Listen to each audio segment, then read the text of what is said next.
Todos muy buenos días, Evangélica aquí en Madrid, Galapagar. Pues una semana más vamos a continuar con nuestro estudio del libro de Efesios. Recordemos que siempre la intención de estudiar la Biblia de esta manera, le llamamos un método inductivo, es no poder rehuir a ninguna de las enseñanzas de ella. Y esto implica que el estudio tiene que ser capítulo por capítulo, versículo por versículo, libro por libro. Y lo interesante de esto es que vemos cómo Dios empieza a mostrar y a revelar quién es Él. Hablábamos con unos amigos ayer y una de las cosas que me quedó muy pendiente, por decir esa palabra, es de que una de las tareas de la iglesia es que la gente pueda conocer a Dios.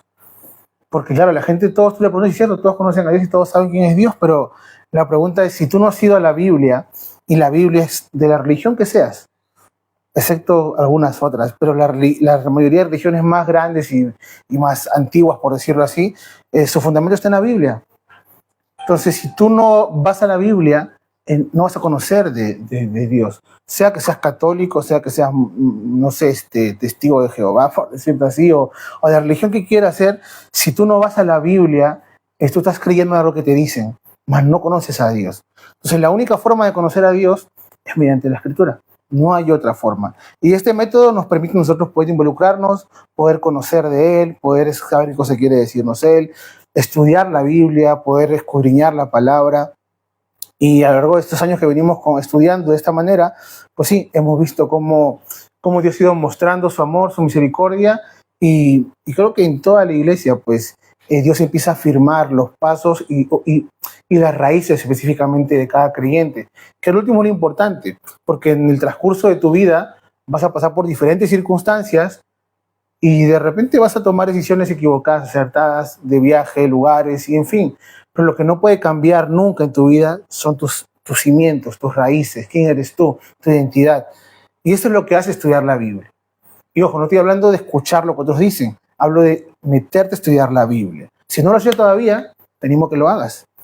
No hay peor cosa que seas una copia de algo. Dios te hizo único y es más, tu huella de tu dedo es única. O sea, no tienes por qué copiar a nadie, no tienes por qué ser como nadie, no tienes por qué intentar imitar a nadie, eres único. Entonces, no hay nada más feo, hablando de manera personal, y me incluye en esto, intentar ser como otros. Y la mejor manera de poder descubrir quién eres tú es conociendo a tu Creador, al que te dio la vida eterna, la familia que tienes, los hijos que tienes, el esposo o la esposa que tienes. ¿Qué mejor que eso? ¿Qué mejor que eso? Y lo mejor, todavía más maravilloso, es que te da la oportunidad que puedas descubrirlo tú, sin que nadie tenga que explicarte ni decirte, algunas cosas sí, pero si Él quiere decirte quién es Él, no necesita de nadie. Él simplemente se va a mostrar y te va a decir quién es mediante su palabra. Y así hemos llegado al libro de Efesios, un libro que hemos empezado en el capítulo 1, seguimos en el capítulo 1, no vamos a acabar todavía el capítulo 1. ¿Por qué? Porque es un libro, o es un capítulo, es el eje central de este libro, donde Pablo, por medio del Espíritu Santo, en su desborde de adoración, nos dice quién es Dios. Y es algo realmente maravilloso, poder conocer realmente quién es Dios y cuál es su propósito de Dios con nosotros. Entonces, pasamos por el capítulo 1, los primeros 2 versículos, vimos acerca de cuándo nos amó Dios, y fue algo, creo que deberías abrazarlo en tu corazón siempre. Dios te amó cuando estabas muerto en delitos y pecados. Y esto grábatelo bien, la edad que tengas. Y si eres más joven, grábatelo más todavía. Dios te amó cuando estabas muerto en delitos y pecados. No te amó cuando estabas bien, no te amó cuando eras obediente, no te amó cuando eras cristiano, no te amó cuando eras pastor, no te amó cuando evangelizabas, no te amó cuando... Te amó en tu peor momento de pecador que puedas tener. En ese momento dice la Biblia que Él te amó. Y de ese amor, dice Pablo, que nadie nos va a sacar de ese amor. Nadie nos va a quitar de ahí. Entonces, hemos llegado a este capítulo, y después de este capítulo, pues seguimos entendiendo y conociendo cuál es el amor que Él nos tiene hasta el día de hoy. Hemos caminado por el capítulo, por la segunda parte del capítulo 1, donde hemos podido ver específicamente lo que el plan de Él para nuestras vidas, que lo dividimos en 3 partes. Recuerden, vimos la obra del Padre en el pasado, que te amó desde antes de la fundación del mundo. Hemos visto la obra del Hijo, que se hace verdad, se hace veraz y verdad cuando es crucificado y por su sangre somos limpios de pecado, o somos salvos de condenación eterna. Y ahora vamos a ver la obra del Espíritu Santo, que hablamos de que habla un futuro, que lo que hace es darte la perseverancia o la esperanza de la vida futura en Él. Entonces, hemos llegado así al capítulo o al versículo 13 y 14. No sin antes terminar la semana pasada, quedó pendiente uno de los puntos finales. Recordamos que hablamos de la redención, la revelación y el propósito. Y pues para hacer esto un poco más corto y más claro, el propósito de nosotros como hijos de Dios es, y estando dentro de una iglesia, es poder llevar el evangelio a otros, es poder transmitir el evangelio a otros, es poder mencionarle a otros quién es Jesús. Como le decía en un principio, la intención de la iglesia tiene que ser que la gente pueda conocer a Jesús, que la gente pueda conocer a Dios. Y la gente ya tiene por costumbre, o la religión tiene por costumbre, decirte todo lo que tienes que hacer para alcanzar una vida con Cristo. Y esa es la verdad. En cambio, la Biblia no enseña nada de eso. La Biblia, aunque parezca mentira, y como lo toman algunos medio raros, su pensamiento por natural y es entendible, no tienes que hacer nada y simplemente te arrepientes y vuelves. Es tan sencillo decirlo, pero como hablamos la semana antepasada, el precio que tiene ese sacrificio, el precio de la salvación, no es que nada es gratis. Se pagó un alto precio por tu vida y por mi vida. Y fue la sangre de Cristo y la vida de Cristo. Entonces, hasta aquí hemos llegado. El propósito de la iglesia en este tiempo es por llevar el evangelio a toda nación, a toda criatura, y que todos puedan conocer realmente del amor de Dios, de ese Dios que realmente ha tenido un plan desde el principio para cada uno de nosotros, ¿vale? Y así hemos llegado al versículo 13 y 14, donde terminamos esta primera secuencia, y después vamos a profundizar en esto, ¿vale? Vamos a orar y vamos a leer el texto y vamos a empezar a escudriñarlo, a ver qué nos prepara el Señor hoy día. Señor Jesús, Espíritu de Dios, te doy gracias por este tiempo, por tu amor, por tu misericordia. Sabemos, Padre, que son tus planes, no los nuestros, Señor, los que rigen nuestro destino, Señor. Sabemos que las decisiones que tú nos permites tomar, Señor, siempre tienen dos opciones, papá. Es el seguirte a ti, Señor, o hacer nuestra voluntad. Casi siempre nos equivocamos, Padre, pero sabemos de tu amor eterno y de tu amor compasivo para con nosotros. Permítenos hoy, Espíritu de Dios, conocer de ti, conocer de tu amor, conocer del poder de tu Espíritu y cuánta necesidad tiene la iglesia de tu Espíritu, Señor Jesús. Gracias por este tiempo, Padre. Oramos así en tu nombre. Amén, amén, amén. Bueno, vamos a leer desde el verso 7, ¿vale? Para llegar al final y poder entender, porque recordemos, como les decía, de que este texto, en sí, el capítulo 1, es una sola oración. Pablo está hablando, su corazón se está derramando frente a Dios y el Espíritu le permite a Pablo, no lo voy a negar, Pablo tiene un conocimiento muy profundo de Dios. Pablo sabe quién es Dios y eso es innegable. ¿Cómo llegó Pablo a ese lugar? Pues no es el tema de hoy.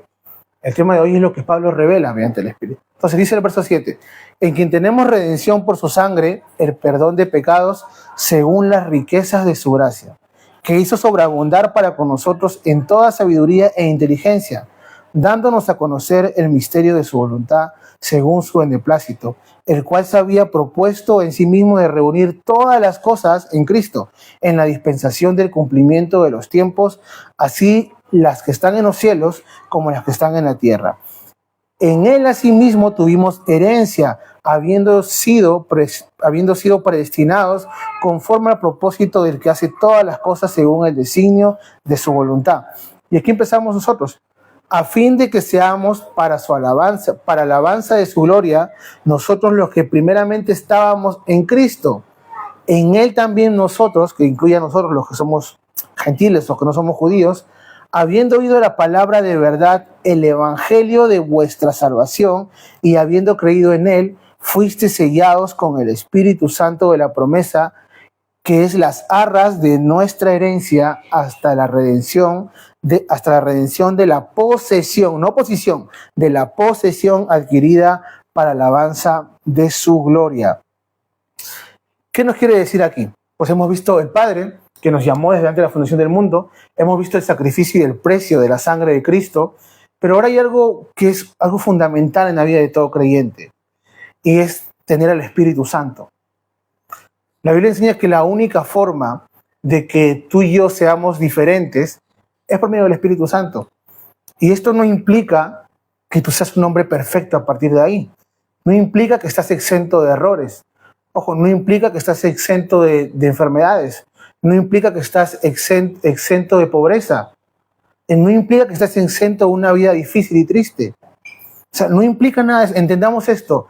Cristo, su sangre pagó el precio por tu alma, no por las cosas pasajeras de hoy día. Que estamos llenos de bendiciones y tenemos muchas cosas que Él te puede dar, sí. Y sí es cierto que hay gente que de repente nunca hizo nada y ha alcanzado cosas grandes. Y hay gente que se esforzó y no alcanzó nunca nada. Y el mundo está hecho así. Pero esa no es la esencia de Dios. El plan de Dios no es para tus... ¿Cuánto vive cuál es el promedio de vida de un hombre? No hablemos de España, vámonos a Perú. Porque en España viven casi como 100. ¿Cuál es el promedio de un hombre en Perú? 70, 60 años, 65, 80 años como máximo. Es el promedio de vida. Y la verdad que tenemos un Dios eterno que no está preocupado en ese lapso de tiempo que estás tú aquí. Está preocupado en tu alma. No quiero decirte con esto de que Él no tiene cuidado de ti. La Biblia lo dice, que Él tiene cuidado de ti, de lo que vistes, de lo que comes. Hablando de sus hijos, tiene cuidado de todos nosotros. Pero no es el centro. Cristo no murió por tu casa. Cristo no murió para que tengas un buen trabajo. Cristo no murió para que no sufras. Es más, cuando hemos leído el libro de Mateo, tú escuchabas a Jesús, cómo hablaba a sus discípulos, y más que animarlos era un desánimo. Tienes que morir, tu madre y tu padre van a estar en contra tuyo, la gente te va a aborrecer, no te van a querer, te van a escupir. Lo que me hacen a mí, si lo vamos a hacer a ustedes peor. Ese era el ánimo de Jesús. Pero los creyentes de hoy en día hemos entrado en medio de la gracia y hemos entrado en un confort espiritual. Creemos que cuando hablamos de salvación se nos resolvió la vida, no tenemos más problemas, y cuando tengo un problema que no entiendo, es que algo pasa en mi vida espiritual. Y es que a veces no pasa nada en tu vida espiritual. Simplemente es parte de las consecuencias de todas tus decisiones conforme cómo has llevado tu vida. Que tengas esto claro, Dios no te va a sacar de tus consecuencias. Dios te va a librar tu alma del pecado, Dios te va a dar vida eterna, Dios te va a restaurar si Él así lo quiere, Dios te va a levantar, Dios va a hacer mil cosas que están en su voluntad. Pero mientras estés vivo, su único plan de Él es que tú tengas una vida eterna. Es el único plan de Dios para tu vida y para mi vida. A veces confundimos cuando hablamos de propósito. ¿Para qué estoy aquí en la tierra? Pues si eres hijo de Dios, estás en la tierra para adorarle a Dios. ¿Qué implica adorarle? Un fin de cosas. Y eso incluye ser buen trabajador, ser buen padre, ser buen esposo, ser buena esposa, ser buena hija, ser buen hijo. Todo eso incluye adorar a Dios. Que es otro tema al cual nos vamos a meter. Entonces, el texto empieza diciéndonos en el verso 13, en Él también vosotros, habiendo oído la palabra de verdad.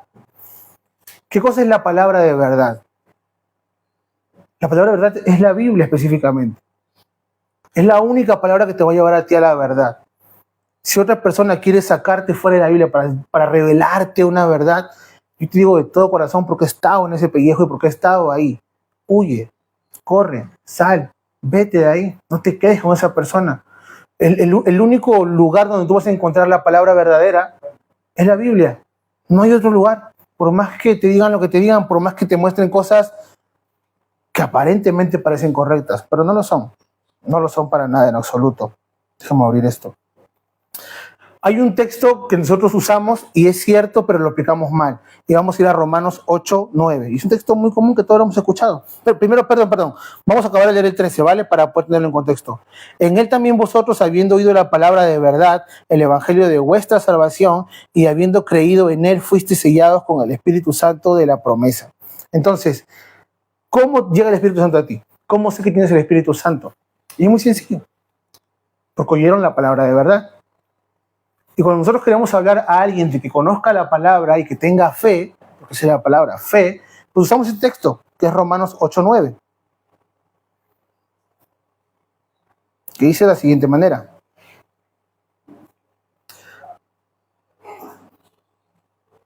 Perdón.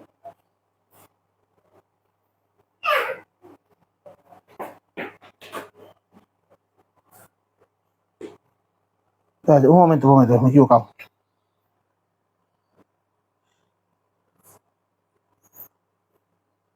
Ujú. Ahora te lo digo. Es Romanos 10, 17, 18.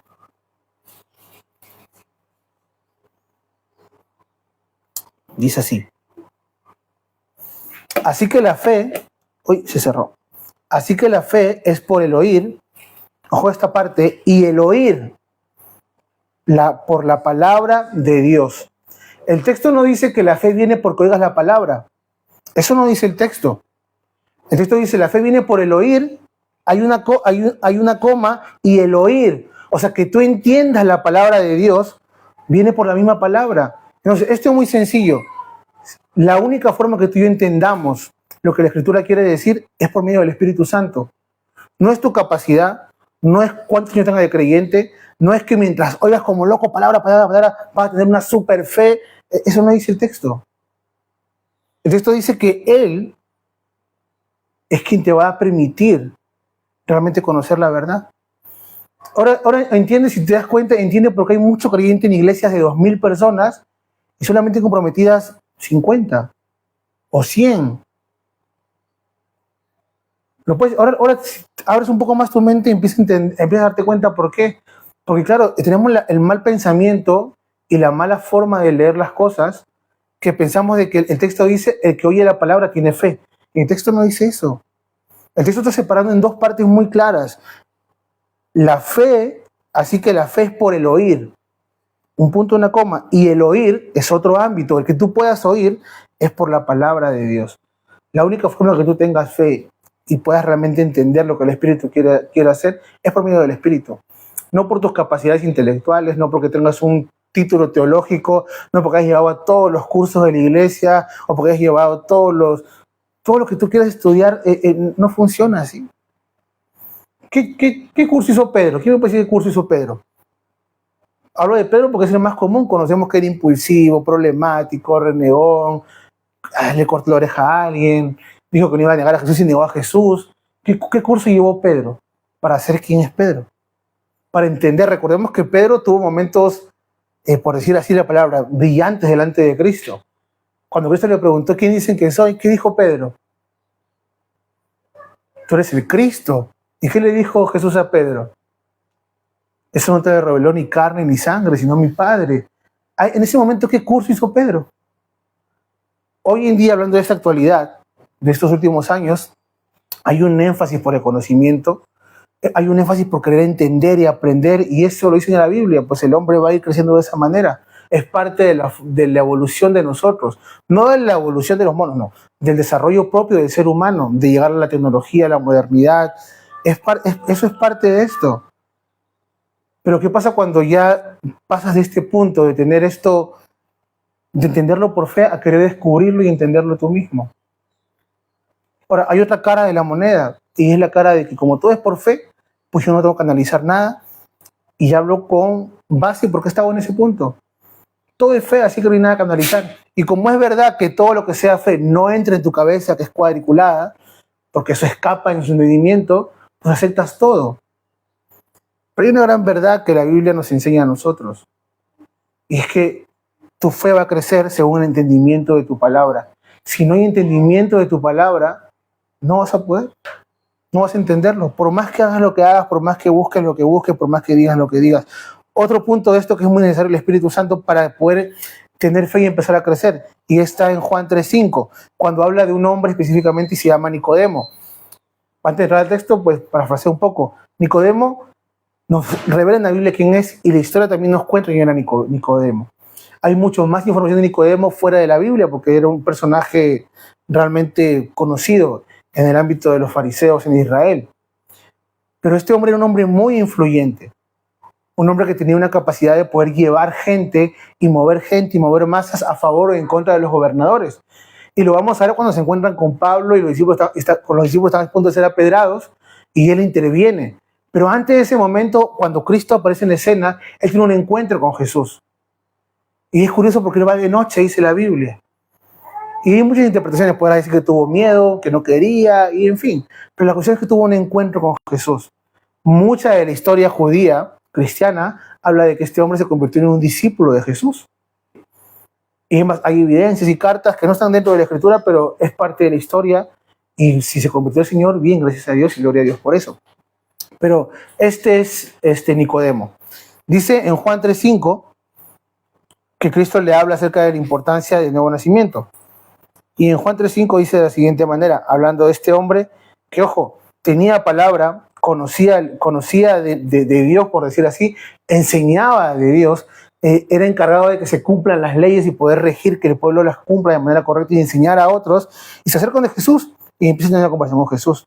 Y Jesús le dice en el versículo 6, lo que es nacido de la carne, carne es, y lo que es nacido del espíritu, espíritu es.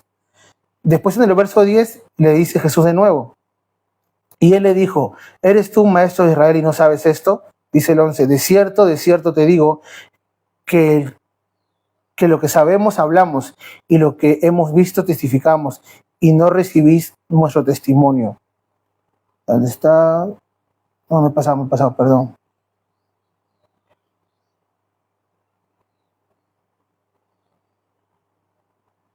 Perdón, me he pasado esa. Mira de frente al 6 y del 5. Dice, de cierto te digo que el que no naciere de agua y de espíritu no puede entrar en el reino de los cielos. Hacia la pregunta de Nicodemo, Jesús responde a esto, ¿cómo puedo nacer de nuevo? Y él le dice que no naciere de agua y del espíritu no puede nacer de nuevo.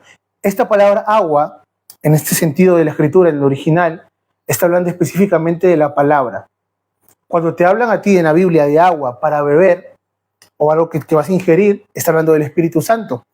Ese es el significado de la palabra en ese sentido, de la palabra agua en ese sentido. Pero cuando habla de la palabra agua, acompañando a otro elemento, o para lavarte las manos, o lo que hizo Jesús, lavarle los pies a los discípulos, ese simbolismo del agua representa a la palabra de Dios. Es lo único que puede limpiarte. Cuando tú has nacido de nuevo, cuando tú ya has recibido a Cristo, empieza un proceso de purificación en tu vida, que le llamamos santificación. ¿Por qué santificación? Porque es un proceso que va a durar hasta el día que tengas que morir.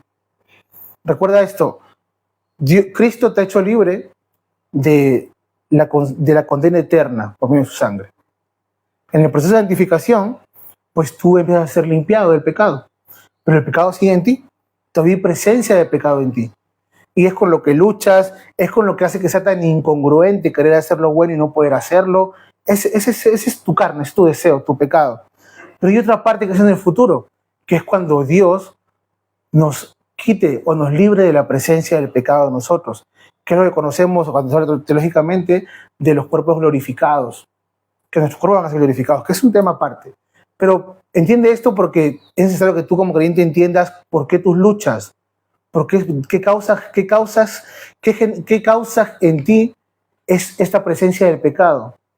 Es necesario entenderlo. Si algo pude aprovechar en la reunión que tuvimos ayer de hombres y ver, es que es cierto que los cristianos tenemos claro qué es lo que pasa, supuestamente. Pero la gente que no conoce a Dios es muy clara y muy sincera. No entiendo. No sé por qué me pasa. Yo quiero, pero no puedo. Y es que me aparece esto, y es que me aparece el otro. Y de verdad que nosotros tenemos respuesta sí. Pero no entendemos que tú lo has entendido no por tu conocimiento, porque Dios te lo ha permitido entenderlo a ti. Y por más que tú se lo expliques en chino, en arameo, en árabe, en hebreo, la gente no lo va a entender, porque solamente Dios es el que hace que la gente pueda entender. Entonces, entendamos esto porque tenemos que conocernos. Vas a fallar, te vas a equivocar, y ten esto claro, no dejas de ser hijo de Dios. Siempre te va a llamar al arrepentimiento, siempre te va a llamar a volver a Él, siempre te va a llamar a acercarte nuevamente a Él, siempre te va a buscar. Dios siempre, te voy a decir esto, en cualquier etapa de tu vida, Dios te va a volver a buscar. Y es más, voy más allá. En cada minuto de tu vida, Dios te sigue buscando. Dios no va a dejar de buscarte. Entonces, ¿es necesario el Espíritu Santo en nuestra vida? Sí. Es el fin de esto. Es tu garantía, como también lo voy a decir ahora en un rato, hacia el futuro. Tenemos un problema con el Espíritu Santo. Creemos que el Espíritu es una herramienta que Dios te ha dejado para que tú puedas vivir la vida cristiana. Y no es así. Él no es una herramienta. El Espíritu no está a tu servicio. Bueno, sí está a tu servicio, pero no como tú te lo imaginas, no como un empleado tuyo. El Espíritu Santo está y es una persona, y es Dios. Y el Espíritu Santo está en ti para hacer la obra de Dios en tu vida. No tu voluntad, no tu obra. Y porque es muy curioso esto, pero cuando somos creyentes, tenemos diferentes formas de manipular al Espíritu Santo. Si tengo un problema de trabajo, sé qué decir, creo según yo, cómo hablar, cómo acercarme, cómo puedo llegar para tocar este tema. Si tengo un problema, no sé, de la iglesia, y de repente ya estoy súper, tengo que predicar, Señor, y hoy día voy al Espíritu, Espíritu, por favor, y me enfoco en querer hacerle ver a Él que ese día necesito específicamente que tenga un énfasis mayor en lo que yo necesito. Y nos estamos equivocando, porque el Espíritu Santo trabaja todos los días, cada minuto, cada instante de tu vida. Dice la Biblia que Él clama y pide como conviene. O sea que muchas veces tus oraciones, que pasas largas horas orando, o de repente minutos orando, y buscas las mejores palabras, o de repente hablas como puedes para orar, a veces no llegan a Dios tus palabras.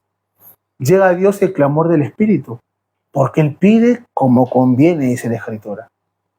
Por eso Jesús siempre nos anima a orar. No para que tú pretendas que tus palabras van a conmover el corazón de Dios, porque los cristianos oramos así. Yo estaba en un lugar donde hay gente que ora con la intención de que su oración conmueve el corazón de Dios. Yo no tengo nada en contra de la gente que llora, grita, a veces cada uno es su problema. Pero he visto gente específicamente que tiene esa costumbre, de que cree que porque ese día lloró y ya no pudo, ese día tuvo un encuentro con Dios, ese día fue un día, y de repente de tu oración, pues solamente el Espíritu se encargó de decir lo que necesitabas. Porque no te hace ni más ni menos creyente orar llorando o orar riéndote.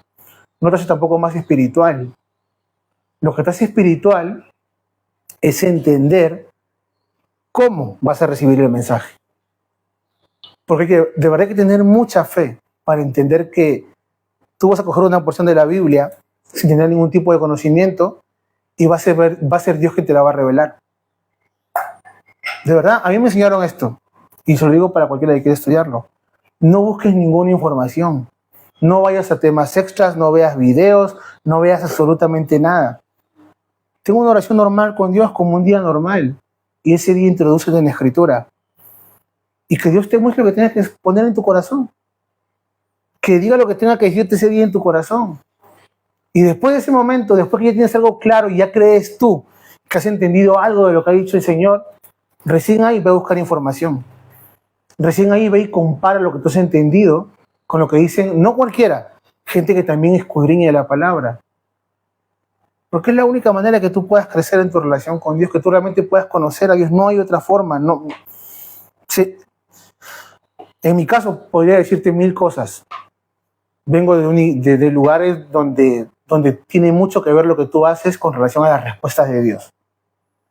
Bíblicamente no enseña nada de eso. La respuesta de Dios es bajo su voluntad a quien Él le place, a quien Él decide enseñar, a quien Él decide mostrar, a quien Él decide llamar. Dice, sigue diciendo el verso 14, para ir aterrizando un poco. Dice, vamos a leer de nuevo el 13. En Él también vosotros, habiendo oído la palabra de verdad, el evangelio de vuestra salvación, y habiendo creído en Él, fuisteis sellados con el Espíritu con el Espíritu Santo de la promesa. ¿Con qué fuimos sellados? Con el Espíritu de la promesa. Esta palabra sellar, curiosamente, es la misma palabra que se usa cuando van los romanos, o los judíos, mejor dicho, los fariseos, a pedir a los romanos que por favor sellen el sepulcro de Jesús. ¿Y qué hicieron los romanos? Mandaron a todo su ejército, mandaron a toda su guardia a que este lugar esté custodiado y guardado. Y es la misma palabra que significa resguardar, cubrir, proteger. Y cuando tenía el sello de algo, en ese tiempo, por decirlo los romanos, derretían cera y ponían la cara del emperador. Eso significaba que tú eras su propiedad, que eso te pertenecía a ti. Uno de los simbolismos que podemos encontrar en este acto de querer cerrar la tumba de Cristo y sellarla por todos lados era que los romanos estaban mostrando poder frente a esto que le habían dicho. Recordemos que lo que usaron los fariseos para levantar a Jesús en contra de Pilatos fue que él decía que era rey. Eso era lo que ellos usaron. Para el pueblo era un hereje. Él decía que era hijo de Dios. Pero para los romanos era un loco. La única forma de hacerlo quedar mal era mostrarlo como rey. Y es que él dice que es el rey de los judíos. Y es que dice que nos va a libertar. Y lo que hemos estudiado en la Biblia en Mateo, recordemos que en el tiempo de Jesús había habido revueltas. Y una de las últimas fue la revuelta de los macabeos, donde se rebelaron contra el imperio romano, acabaron con parte del imperio romano, los expulsaron de Jerusalén, y Roma fue con todo y fue una de las últimas masacres más grandes en Jerusalén. Y lo pueden buscar en internet porque hay mucha información acerca de esto. Entonces, para los romanos, que un judío se levantara en armas era un problema. De ahí vienen los celotes, que eran como pseudoterroristas, por decirlo así. Vienen muchas ramas de gente que estaba en contra de ellos. Y se estaba levantando un hombre que decía que era rey de los judíos, que les iba a traer libertad. Entonces, ese sepulcro, ese sello, indicaba a los romanos que ellos son solamente únicos, que no iba a haber otro rey para los judíos, que no iba a haber otro señor para los judíos. ¿Y qué hizo nuestro Dios? Dice que removió la roca. Entonces, esta palabra sellar, que moví el tema, esa palabra sellar es la misma que se usa ahí. Y cuando habla de que tú y yo hemos sido sellados con las arras del Espíritu Santo, con las arras de la promesa, está hablando de que tú le perteneces a Dios. El Espíritu Santo, como dije hace un momento, no está para hacer tu voluntad. El Espíritu Santo no va a obrar donde tú quieres que Él obre. Porque mira, que tú puedes ver que eres una persona, hablando de hijos, por decir Tiago, digo como ejemplo, no digo que sea así. Mientras que yo le pido que obre en mí porque soy un chico con testalón, Él ve cosas más profundas. ¿A raíz de qué? ¿A causa de qué? ¿Por qué eres así? Y Dios no cura heridas de manera superficial. Dios va a la raíz del problema. Dios siempre va a atacar el problema. La única forma de que tú y yo podamos conocer a este Dios que nos habla la Biblia, que podamos realmente entender la palabra, va a empezar reconociendo lo que solo depende de Él. Todo depende de Él. Además, conozco a dos pastores que han sido muy cercanos a nosotros estos últimos años, y ambos coinciden en algo muy claro. Y es de que la única necesidad que tienen ellos para poder presentar el Evangelio es el Espíritu Santo. No necesitan de nada más. No necesitan, lo han tenido, sí, gracias a Dios lo han tenido. Si tienes la oportunidad de estudiar un curso teológico, un instituto bíblico, de verdad, hazlo, te animo a que lo hagas. Pero tienen claro que eso no es. Tú puedes tener todo eso y simplemente no entender nada de lo que dice la Escritura. Absolutamente nada. Recuerdo ahorita, no tengo muy claro, pero de repente los que se acuerdan, como el suegro y papá, de repente hay un texto donde habla específicamente de que si tuvieras todo el conocimiento y tuvieras muchas otras cosas más, pero habla específicamente de conocimiento y no muestras amor, creo que es, y no muestras amor, pues de nada te vale. Entonces, ¿y qué se refiere a mostrar amor? Cuando una persona conoce la Escritura y no conoce a Dios, se llena de legalismo, se llena de religión, se llena de conflictos, se llena de problemas. Nunca nadie es suficientemente bueno para ser salvo. Nunca. Porque está lleno de todo menos de lo que realmente es la palabra. Y la palabra te va a llevar por ese lado, por el amor. Entonces, hemos sido marcados con el Espíritu Santo. Y dice que es las arras de nuestra herencia hasta la redención de la posición adquirida para su alabanza. ¿Qué significa esto de las arras? Aquí en España le tomé atención. Y es un pago anticipado por una propiedad. Y nos dice el texto de que el Espíritu Santo es ese pago anticipado. O sea, nos está dando algo antes de. Entonces quédate con esto porque con esto vamos finalizando. Lo que estás viviendo hoy día acá, sea que estás en tu mejor momento espiritual o estás en tu peor momento de tu vida, nos dice Pablo en Romanos 8:23.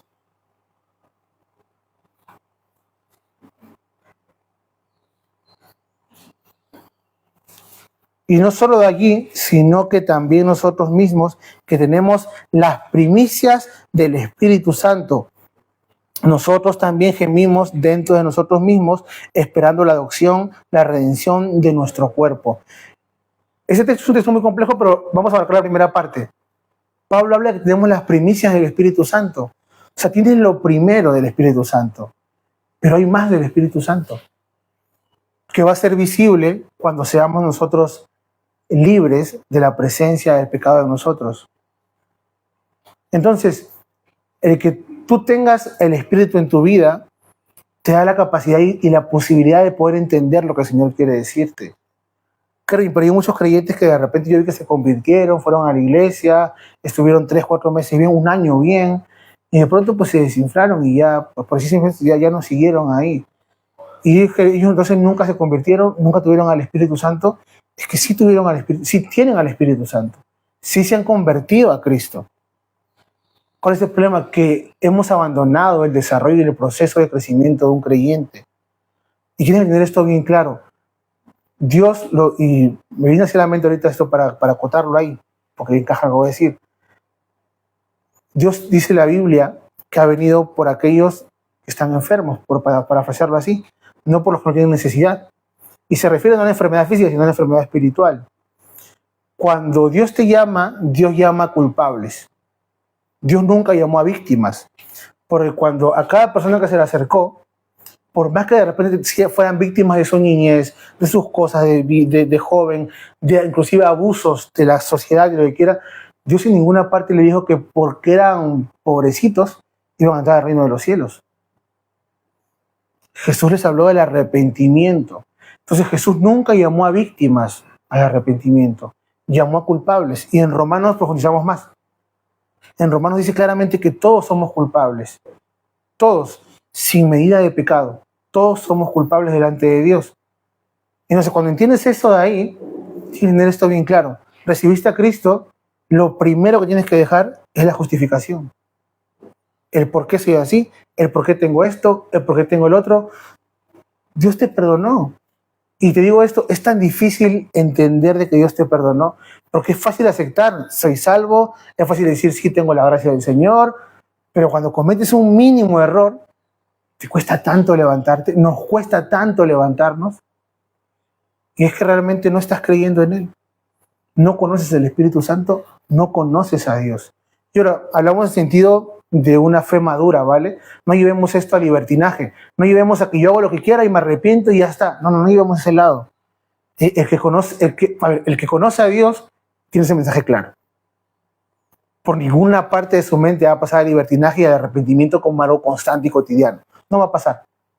Pero lo digo por si acaso. Pero tenemos que entender de que si has sido salvo, tienes que aceptar que eres salvo. Que te va a pesar cuando cometas errores de nuevo, te va a pesar. De que te vas a equivocar hasta el fondo y te van a sacar, te van a decir cosas en la calle, la familia, que es el golpe que más duele a veces, acerca de tu supuesta conversión, va a pasar. Va a pasar y tienes que entender de que es parte de tu proceso de santificación. Y le hemos dicho, santificación no es o santo no es una persona que está en un pedestal y que no comete errores y que nunca se equivoca y es perfecto y por eso Dios lo eligió. Eso no es una persona santa. Una persona santa es aquel que reconoce su error y vuelve al Padre las veces que sea necesario. Si algo tengo claro yo es que una persona que practica pecado no vuelve al Padre. El que practica pecado no vuelve al Padre, porque está practicando y está lleno de pecado, o sea, no vuelve al Padre. Por eso Pablo en su carta también habla acerca de los creyentes carnales y los impíos. Porque hay un tipo de creyente que va a fallar constantemente, que le cuesta arrancar, hay que sostenerlo, animarlo, levantarlo, estar ahí empujándolo y venga que se restaura, se levanta, se cae, se levanta, se restaura, se cae. Y va a estar así hasta el día que su cuerpo sea libre de la presencia del pecado. Y ahí entra la iglesia. La iglesia de Cristo. Dispuesta a soportar a los débiles. Y con esto voy más allá. Los débiles no son aquellos que estamos hablando ahorita. Los débiles son aquellos que todos saben. Que ya conocen de Dios a plenitud. Y no están dispuestos a torcer su brazo para entender a aquellos que están creciendo recién.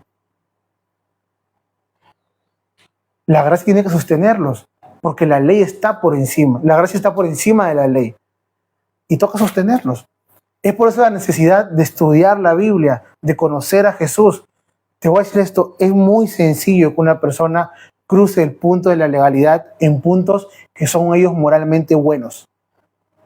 Escuchaba de un pastor, y con esto termino, es sencillo hablar de una persona en tu iglesia, es sencillo hablar de un drogadicto hasta que tiene el nombre de tu hijo. Es sencillo hablar de una mujer abandonada o dejada hasta que tiene el nombre de tu hija. Es sencillo hablar de un homosexual y ponerle límites y restricciones hasta que es tu hijo o tu hija. Ahí, en ese momento, conoces la gracia de Dios. Porque no quieres que tu hijo sufra la discriminación, sufra todo lo que se sufre hablando de un tema homosexual. O sea, ahí recién cobra sentido todo esto. Es fácil hablar del alcoholismo, ¿no? Los borrachos entrarán al reino de los cielos y que tienen que tener dominio propio. Y no tiene dominio propio, pues no tiene el espíritu y todo lo que tú quieras, hasta que tiene el nombre de tu hijo.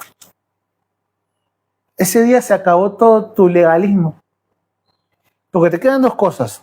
Ir en contra de la Biblia, usando el ejemplo del hijo pródigo, que se fue y el padre lo recibe, y que tú tengas tu propia opinión y digas, ¿sabes qué? No te recibo acá, te vas, adiós, no te quiero más, porque Dios dice de que tú te vas al reino de los cielos. Se acabó tu legado. Ese día rompiste todo. O te toca simplemente reconocer que te equivocaste por muchos años. Como lo he escuchado, este tema lo escuché de un pastor muy mayor, con muchos años en el ministerio. Y es una gran verdad. Hasta que no tiene nombre propio el pecado y es alguien de tu familia o quien tú amas con todo tu corazón, hasta ahí es fácil hablar de eso. Es muy sencillo hablar de eso. Entonces, Pablo ha desbordado su corazón, nos ha hablado en esta primera parte quién es Dios, quién es el Hijo, la necesidad del Espíritu Santo. No con la intención solamente de que nosotros nos quedemos con, ay, qué bonito habló Pablo. No. Con la intención de que realmente puedas conocer al Dios en el que dices creer. No puedes conocer a Dios y no reflejar una vida que tenga a Dios. Puedo creerte que seas hijo. Es que yo me enteré cuando tenía 15 años del Señor y por ahí he vivido mi vida y te puedo creer y no me atrevería a decirte que no eres hijo. Es un tema tuyo con Dios.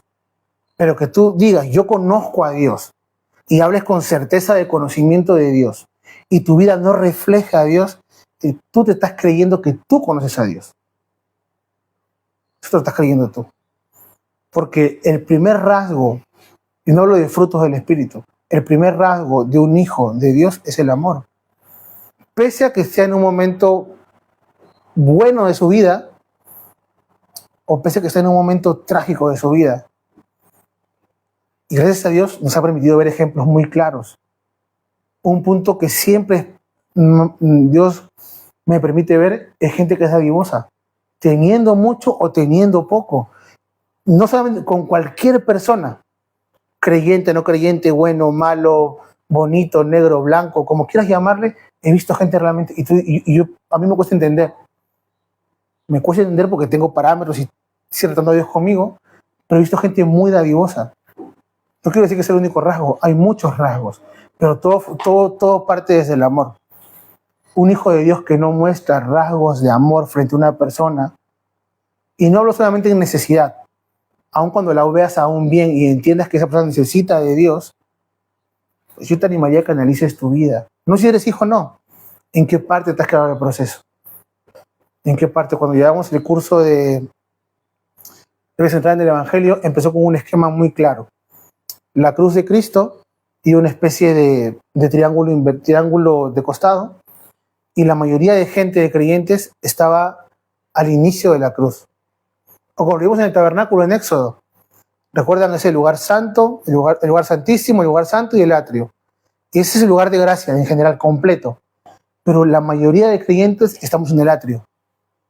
Otro poco avanzado al lugar santo, pero muy pocos se han determinado a ir a ese lugar santísimo, ese lugar donde eres tú, donde Dios no te pide que seas ni muy letrado, ni muy perfecto. Bueno, no te pide que seas perfecto, no te pide que seas un orador espectacular, que te conozcas la Biblia del tapa a tapa. Solo te pide un corazón realmente contrito y humillado hacia Él. Es lo único que te pide. para que Él pueda trabajar y hacer la obra en ti. Y cuando llegues a ese punto, aférrate a ese punto. Ahí no importan los parámetros, ahí no importan las circunstancias, ahí no importa lo que estás viviendo, ahí no importa si estás bien o mal, ahí no importa si ríes o lloras, ahí no importa que estás a los pies de Cristo. Y que toda tu circunstancia descanse en sus manos. Eso es lo único que importa. Yo tengo 4 hijos hombres. Y yo tengo algo muy claro. Yo les voy a enseñar a Dios a los 18 años. Si ellos a los 19 quieren hacerse lo que quieran y no quieren seguir a Dios, yo voy a seguir hablándoles. Pero mi función es poder acercarlos a Cristo. La función de la iglesia es esa, acercar a la gente a Cristo.